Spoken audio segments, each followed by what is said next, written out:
Hai Sobat Pans, di video kali ini aku akan bahas PT Indosemen Tunggal Prakarsa Tbk atau dengan kode sahamnya INTP.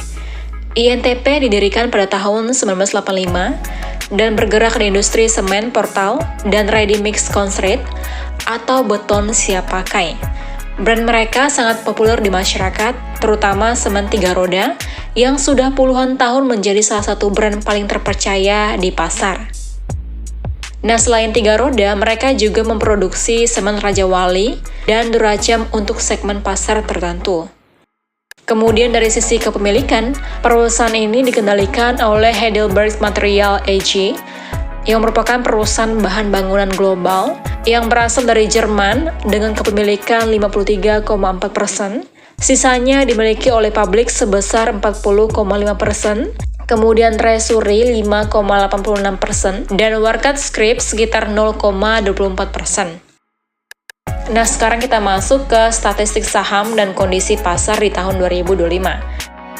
Kapitalisasi pasar INTP di tahun 2025 mencapai 22,15 triliun dengan jumlah saham beredar sekitar 3,52 miliar lembar.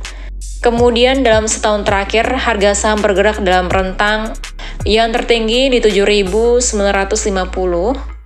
kemudian terendah 4.290, lalu kinerja secara year to date mereka yaitu minus 14,8%. Lalu kemudian sepanjang semester pertama tahun 2025, INTP mencatat volume penjualan sebesar 8,9 juta ton, turun minus 1,6% secara year on year.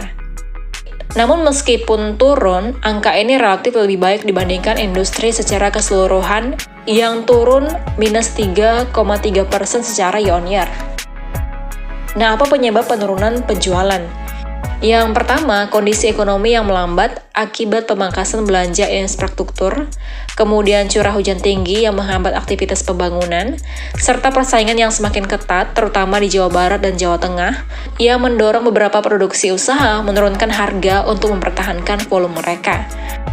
Dan yang menarik, di tengah persaingan harga, INTP justru berhasil menaikkan ASP, atau harga jual rata-rata sebesar plus 1,1% secara year on year, menjadi 833.000 per ton.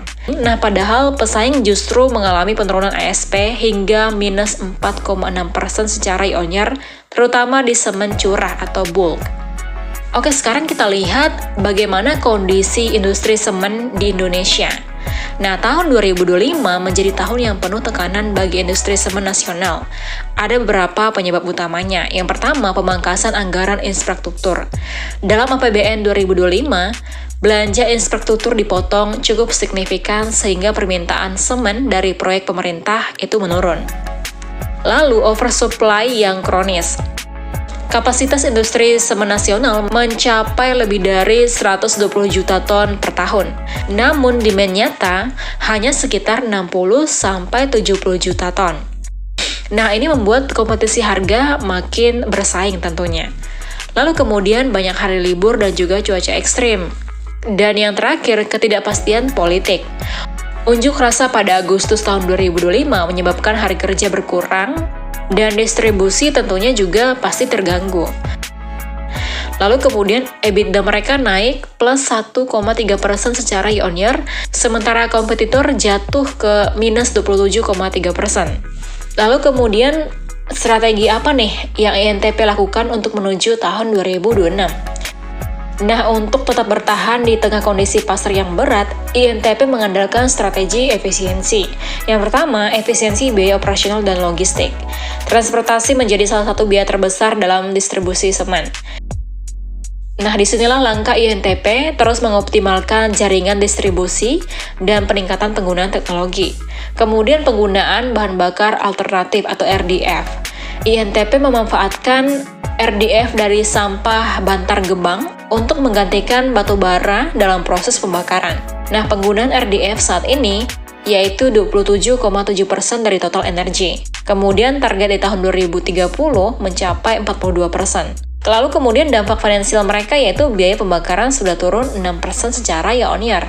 Kemudian yang ketiga, digitalisasi dan optimasi pabrik. Automasi digunakan dalam pengendalian produksi, kualitas, dan pemeliharaan mesin sehingga produktivitas meningkat dan downtime berkurang.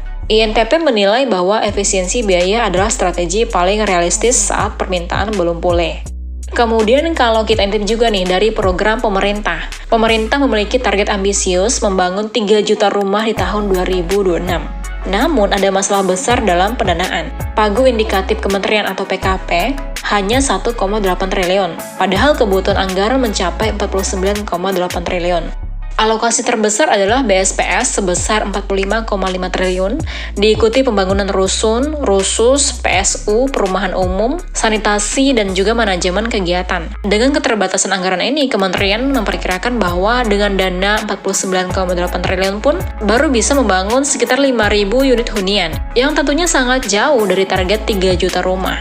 Nah, ini berarti partisipasi swasta dan lembaga perbankan sangat diperlukan. Dan juga dampak ke industri semen. Satu rumah membutuhkan 5-7 ton semen, tergantung tipologi bangunan. Dengan asumsi 3 juta rumah terbangun, tambahan permintaan semen hanya sekitar 2-3%. Tetapi jika realisasi hanya ribuan hingga ratusan ribu unit per tahun, dampaknya akan sangat kecil dari industri semen. Artinya, program ini belum bisa dijadikan katalis utama bagi INTP maupun industri semen yang lainnya. Nah Sobat Pans, itu dia pembahasan singkat mengenai saham INTP. Kami sedang mengadakan promo cashback. Sobat Pans cukup deposit 1 juta rupiah dan berhak mendapatkan cashback senilai Rp200.000 khusus nasabah baru dan menggunakan RDN Bank Panin. Lalu Sobat Pans dapat menyetorkan dana dalam jangka waktu 7 hari setelah RDN jadi. Well then, happy trading dan happy investing. Investasi aman bersama Panin Sekuritas Pontianak.